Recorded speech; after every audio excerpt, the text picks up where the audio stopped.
harkanyatu dina ofi male harke harkan hilolu dina ofi male nutu ibinese enyutunu chale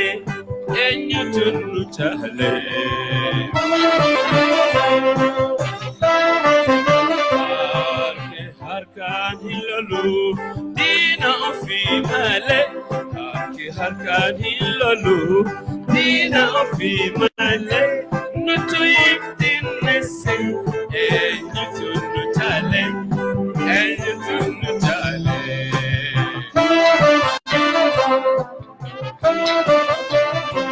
Rabbi mauna muma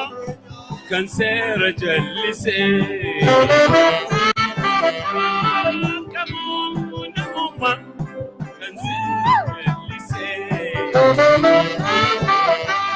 ati tenya teka madu atanu base ati tenya teka madu atanu base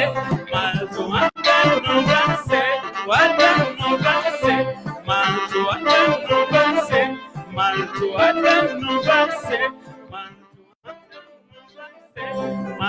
Ijole barriga jaakenya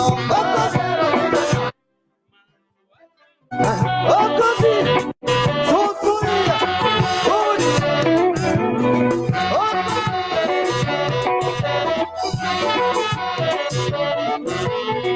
Yaage rokai wali tumsi birkangal ligaye Ya Oromoo kai wali tumsi birkangal ligaye Kenya yomo maguya gapi Kenya baradera purmatan kesu Yadetti namani Kutti namani Didi mufike hidaddu kai wali tumsi birkangal ligaye Ya Oromoo kai wali tumsi birkangal ligaye Dale ya shuri sori ya banuta Simanna kupatini Dugan jallisini Kana mangatudu Siti la pindu patini Kai wali tumsi birkangani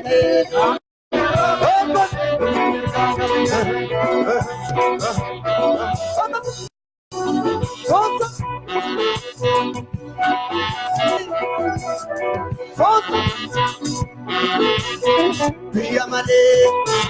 male kabaja wanga muda mo italisi yo ke sababo apo tuboro apo bala no so bajo tisope nuga me do fini radi bate boda siniba biya male kabaja wanga muda mo italisi yo ke sababo Akkam jirtu hordoftoota OBN kun tamsaasa kallattiiti egaa Simanna hooggansa adda bilisummaa Oromoo magaalaa Finfinnee Addabaabayii Masqalaatti taasifamaa jiru sababeeffachuudhaan tamsaasa kallattii OBN ganama kaasee isin biraan ga'aa jira nuus asis istiidiyoo jiddu galeessaa irraa odeeffannoo tokko isinii kennaa jidduun tamsaasa sanis dhiyeessaa waliin turre jechuudha. Ayya Muktar akkuma jalqaballee kaaftee Simanna adda bilisummaa Oromootiif jechaarraa dirreen masqala akka maleetti keessattuu qeerroowwanii fi maanguddoowwanis akkasuma hayyuuwwan Oromoo hedduun isaanii achi wal gahaniiti kan eegaa jiranii egaa gara boodaa irratti immoo dirree xiyyaaraa Boolee irraayis yeroo hooggansi ABO kan seenu Simanna achirraa riipoortaroonni keenya nu biraan gahuu danda'anii waan achi jiru nuti agasiif odeeffannoo as jiru isin biraan geenna kabajamtoota hordoftoota keenya egaa guyyaa irraa kana guyyaa addaati akkuma kaleessa illee gabaasaa turre gara galgala jalqabe keessattuu qeerroowwan Oromoodha akka magaalaa Finfinnee keessa dirree masqalaatti wal ga'uudhaan achi buluu isaaniitis karaa garaagaraatiin ibsamaa ture jira. Deeggarsi hawaasni kennaa ture akka namoonni sunniin keessattuu bishaanii fi waan nyaatanillee namni bira dhaabachuudhaan haga ganama kanaattis bira dhaabatanii waliif tumsaati kun hundaaf kan ta'aa ture. Eenyummaa sabni kun ittiin cunqurfamaa ture guyyaa ittiin eenyummaa isaa uummanni kun gadi bahee tokkummaadhaan itti ibsatu haguuqaa fi yookaan immoo ukkaamsaa kanaan dura ture keessaa bahuudhaan gara waltajjii tokkotti dhufee walii wajjin dubbachuudhaaf carraa uumame jijjiirama siyaasaa biyya keessatti uumame irraa ka'uudhaan haalli akkanaa kun uumamee jira. Guyyaa egaa waggaa kanaa kana keessatti rakkoon wanni akkanaa kun hin uumama yookaan immoo carraan akkanaa hin uumama jedhamee hin yaadamu.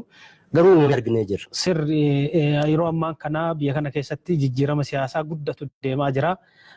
Paartileen siyaasaa garaagaraa kana dura maqaan adda addaa itti maxxanfamee biyya isaaniitti akka hin galle ittifamanii turan jijjiirama siyaasaa yeroo ammaa kana dhufeen hundi isaaniitu gara biyyaatti deebi'anii jiru. Dhaabbilee qofa miti namoonni dhuunfaallee kan sababa adda addaatiin gara biyyaatti deebi'anii hunduu karaa nagahaatiin qabsaa'aa jira. Egaa sochiin adda uummanni Oromoo magaalaa Finfinnee keessa sochiin addaa taasisaa jirus jijjiirama siyaasaa biyya kana keessatti deemaa jiruun bu'aa dhufe mirgi miidiyaalee garaagaraa kabajamee miidiyaaleen kana dura karaa garaagaraatiin biyya keessatti akka hin mul'anne taasifaman mul'achuu eegalanii jiru. Mirgi gurmaahanii bifa adda addaatiin ejjennoo siyaasaa kamuu argisiifachuu danda'an jedhamee mirgi mijaa'uu isaatiin keessattuu hoggansi haaromsaa hojii siyaasaa guddaa hojjeteen yeroo ammaan kana addi bilisummaa uummata Oromoo qabsoo Oromoo bara dheeraa ture keessatti gahee guddaa gumaachaa tures gara biyyaatti galee uummanni Oromoo godinaalee adda addaa akkasumas naannoo biyyattii garaagaraa irraa bahee sirni addaa qophaa'ee sirna kanaan simatamaa jira jechuudha. Amma jijjiiramni amma dhufe kuni akkuma turee fi miidiyaaleen gara biyyaatti akka galanii fi akkasumas immoo miidiyaaleen biyya keessaa illee tamsaasa garaagaraa hojjetaa turan baay'een isaanii akka gadhiifaman haalli itti carraan uumamee jira. Kana ammadii immoo warri yaada yookaan immoo siyaasa hawaasa yookaan immoo uummata an bakka bu'a jedhanii qabsaa'aa turan hundi isaanii gara biyyaatti akka deebi'anii biyya keessatti qabsaa'uu akka danda'an waamicha godhameen hireen amma uumame kun uumamee namni gara biyyaatti deebi'aa jira kan dhuunfaatis akkasumas immoo gamtaadhaanis warri akka dhaabaatti gurmaa'anis gara biyyaatti deebi'aa jiran. Faayidaan inni qabu maali inni waan jedhu gaafa ilaalle rakkoon guddaan biyya kana keessa ture ukkaamsaadha. Fedhii nama fedhii siyaasaa garaagaraa qaba. Akkuma namni amantiis kan garaagaraa qaba. Sanyiidhaan illee garaagarummaa hedduu qabna akka biyyaatti garaagarummaa kana keessummeessuu dadhabuurraan kan ammallee goonee argaa jirru kana gochuu dadhabuudhaan miidhaan baay'een gahaa ture. Kan qabeenyaa karaa garaagaraatiin. Amma gaafa namoonni kun yookaan immoo warri gurmaa'an kun dhaabbileen saboota bakka bu'an kunniin gara biyyaatti gaafa deebi'an maallaqni dur gara biyya ambaatti yeroo isaan achi qabsaa'anii fi deeggarsaa fi waan garaagaraatiif godhamu hundi isaatu gara biyyaatti deebi'uu danda'a jennee kaasuun hin danda'amu. Deeggarsa jiraatan waan ta'eef waraana akkanaan hin bitan amma keessattuu ABO'n waraanaan kan qabsaa'aa ture waan ta'eef waraanni tolaan hin dhufu. Maallaqaan dhufa. Maallaqni sun immoo bakki irraa dhufu dhalataa Oromoo kan biyya ammaa keessa jirullee biyya keessaa illee warri deeggaru jiraachuu danda'a. So kanneen gaafa isaan gara biyyaatti deebi'an rakkoo siyaasaa biyya keessa jiru furuu qofa osoo hin taane rakkoo dinagdee biyya kanaallee furuu danda'a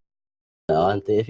gara biyyaatti as deebi'uun isaanii faayidaa kanallee qaba jechuudha. Karaa siyaasaatiinis yoo ilaalle kanaan dura harka caalaan deeggartoonni akka waraayyan isaanii deeggartoota ta'uu danda'anii warruma fedhii Oromummaa kanallee qaban ta'uu danda'an. Warra fedheefuu warri isaan bira dhaabachuu barbaadan baay'een isaanii qalbiin isaanii ala jira jechuudha. Gaafa isaan ala jiran san gaafa isaan gara qe'eetti as deebi'an yookaan immoo biyyatti deebi'anii qabsoo karaa nagaatiin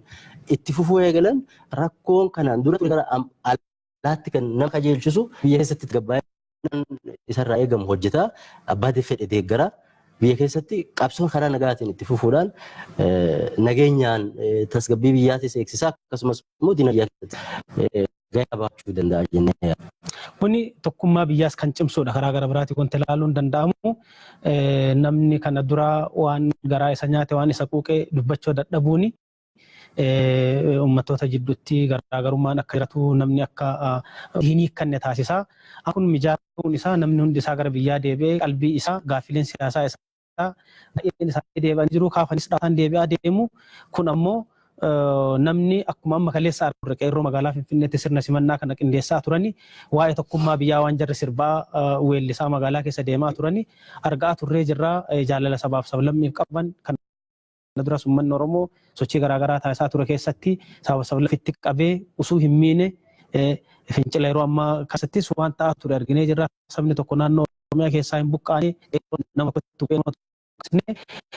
amma akka sabaaf sablamoota jidduu jiru akka cimu siyaasaan itti ta'aa deemu gara jijjiiramaa gara misooma guddinaatti deebi'eetiin humna mata yemachaadha mirgi siyaasaa dirreen siyaasaa kun akkanatti bal'atee yeroo akkana bal'atee qaliin nagaa fi isaa gaafa biyyas dinagdee biyya kanaas yeroo gabaabaa keessatti jijjiirama guddaa ni dandeessisa. Duudhaa Oromoon qabu fudhatee bahe kan hooggansi haaromsaatis akkasumas immoo qeerroonis uummanni Oromoo qabsoo waggaa 150 achi waliifillee gaggeessaa ture keessattuu qabsoo hidhannooti achi duras qabsoo karaa garaagaraatiin godhaa ture keessatti tokkummaa biyyaa guyyaa tokkoyyuu seenarraa waan arginurraa. Kanaaf duudhaa qeerroonis waan kaleessa magaalaa keessatti alaabaa federeeshinii kana qabachuudhaan akkasumas immoo alaabaa ABO'tis qabatanii tokkummaa Itoophiyaatiif akka qabsaa'aa jiran tokkummaa Itoophiyaa guyyaa tokko duubatti deeanii rakkoo keessa isii galtuu fi kan hin qabsoofne ta'uu isaanii jaalala sabaa turaniiru kaleessa maqaadhaanii saboota Amaaran jaalannaa uummata Tigreen jaalannaa uummata Kibbaa hunda isaa faarsanii tokko tokkoon biyya keenya Itoophiyaan jaalanna jedhanii gaafa jedhanii qeerroon abdii Oromoo qofa hin taane abdii biyya kanaallee abdii tokkummaa biyya kanaallee kale sabaaf sablammii biyya kana dhugaa cima jiraachuu argisiisa jechuudha wanti kaleessa. Duudhaa Oromoon qabu keessaa kan biraa kan gaggeessitoonni haaromsaatis akkasumas immoo qeerroon qabatanii as ba'an jaalala biyyaatiin ni jalqaba. Ministeera muummee Dr. Abiy Ahmediin yeroo hedduu waan isaan dubbatan keessaa yaadattu tokkummaa Oromoo gaafa haasa'an tokkummaa Itoophiyaallee biraa gatuu hin qabnu. Kanaaf immoo kompromaayiz gochuu kan bira taree daagaa dabalee Oromoo qofa hin jiru karaa jedhu kan karaa turan qabsoo waggoottan arfan kana keessatti qeerroon gaggeessaa turte keessattis wanti argaa turre jaalala biyyaa kana madduu dandeenye sabaaf sablammoonni Oromiyaa keessa jiran biyyeen nageenyi biyya ofillee hin beeku qeerrootu du'a ture. Kaleessuma tokkotti qeerroo tuttuqqii yaaliin godhamee jira dargaggoonni muraasa dargaggoonni sun dargaggoota bakka hin bu'anii dargaggoonni magaalaa Finfinnee ejjannoo isaanii baasanii jiru tuttuquuf yaaliin godhamee jira kan hundarraa goree qeerroon hojii isaa naamusa addaatiin adeemsisuun isaa hagam akka qeerroo isuma duriiti qeerroon sirna gadaa fudhanne sirni gadaa umriidhaan kan qoodame qeerroon umrii dargaggummaa bakka bu'aa umrii dargaggummaa kana keessatti durillee sirna gadaa keessatti ijoolleen gaafa umrii ce'anii jalaa kaasee barsiisaa biyyaa barsiisaa tokkummaa barsiisaa kabajaa barsiisaa akkasitti guddifate. Kanaaf uummanni guddaa naga naga'u kuni sochii biyya taasisaa ture naga ammaa sabaaf sablammii tokkorra miidhaa guddaa geessisu dhabuu isaa wanti kaleessaa dheengadda argines kanuma jechaadha. Lakkoofsi isaa guddaa ture dargaggeessi kuni dargaggeessa gas bal'atu gaafa socho'u miidhaa tokko sun geessifne karaa nagaatiin socho'ee ofii miidhamaa kaayyoo isaa sagalmaan gaacha of sochiin godhe kanuma ka argisiisu jechaadha. Duudhaan biraan inni kan kaasuu dandeenyu wal kabajuudha. Oromoon duudhaa kana yeroo hedduuf baatee kan illee gara fuulduraatti illee duudhaa isa fayyadu biyyallee federeeshinii kana immoo sababa sablammoota kanallee akka isaan waliin wajjin jiraachuu danda'an jiraachuu akka danda'an kan gochuu danda'u keessaa duudhaa wal kabajuuti. Waan ati qabdu kabaje gaafa kan kee kabaje qofa kan koollee akka kabajamuu danda'u beeka sabni kun maalirraa kana jechuu dandeenya guyyaa gaafa alaabaa federeeshinii hin taane magaalaa Adaamaa keessattis Dirree Dhawaa keessattis yoo fudhanne magaalaa Finfinnee keessattis bakka garaagaraatti namni qabatee bahu namni itti bahee kun bakka hin bu'u maaliif qabattee deemtaa hin jiru. Kana waan feete qabattee deemtee yoo hin bu'in ta'e faayidaa hankootitti yoo hin bu'in ta'e si kabajee si wajjin itti fufuu akka danda'u kan argisiisu jechuudha. Qeerroon kana gochaa qeerroon daangaallee eegaa ture waan guddaa kaafnu keessa akka qeerroon hojjetaa turan keessa durirraa illee waan qeerroon ittiin hojjetaa keessa darban keessa daangaa sabni keessa jiraatu odoo rakkoon keessa jeequmsii fi balaan nagaa miidhu kan biraa akka hin dhufne karaa garaagaraan wanti isaan hojjetaa turan jira. Kan biraa mirga ofiillee kabachiisanii mirga warra biraallee kabachiisaa turan. Bakka hedduutti magaalaa keessatti gaafa hiriirri magaalaa gabaa cufanii suuqiin maali jedhamee yeroo jedhamu sanitti suuqiiwwan namaa haalli ittiin irraa ittisaa turan biyya kana keessatti. Wanti akkasii sun deebi'ee babal'achuu danda'u qaba biyya kana keessatti. Karaa biraatiin naamusni mataan isaatu naamusnummaan ittiin qabsaa turan